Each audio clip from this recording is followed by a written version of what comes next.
আপনি কখন কাঁদেন? নিশ্চয়ই শোকে কিংবা আবেগে। কিন্তু টাকার বিনিময়ে কান্না, এমন কথা শুনেছেন কখনো? বিষয়টি বেশ আশ্চর্যের, তবে সত্য।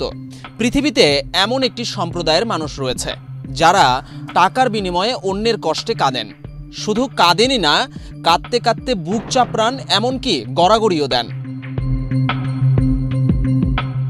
ভারতের রাজস্থানে রয়েছে এমন একটি সম্প্রদায়, আর এই সম্প্রদায়ের নাম রুদালি। যে সম্প্রদায়ের নারীরা কারো মৃত্যু হলে বা শোকের অনুষ্ঠানে গিয়ে টাকার বিনিময়ে চোখের পানি ঝরান।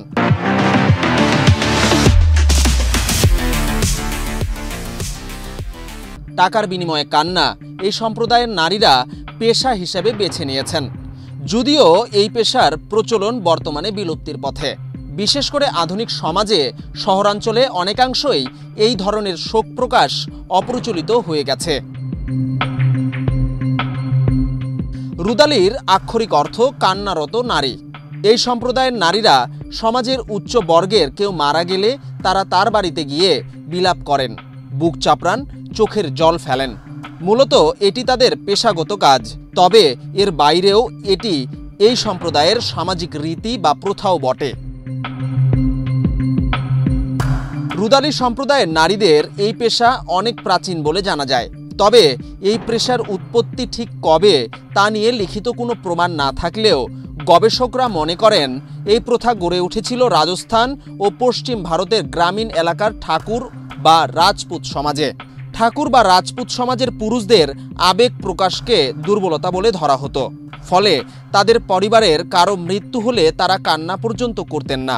ঠিক সেই মুহূর্তে পেশাদার নারীদের আনা হতো শুধুমাত্র শোক প্রকাশ করার জন্য। কাল পরিক্রমায় এই নারীরা সমাজে পরিচিতি পায় রুদালি নামে। সাধারণত রুদালিরা হন সমাজের নিম্নবর্ণ বা দরিদ্র শ্রেণীর। অনেক ক্ষেত্রে এই নারী বিধবা এবং পরিবার দ্বারা ত্যাগ করা হয়ে থাকে। এই কাজের জন্য উচ্চবর্গীয় মানুষরা তাদের পারিশ্রমিক হিসেবে টাকা দেন। এই কাজ খুব সম্মানের নয় বলে সমাজের অন্যান্য শ্রেণীর মানুষরা তাদের অবজ্ঞার পাত্র হিসেবেও দেখেন।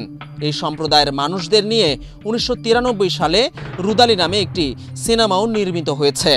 এই পেশা হয়তো একটা সময় বিলুপ্ত হবে, তবে খচিত থাকবে ইতিহাসের পাতায়।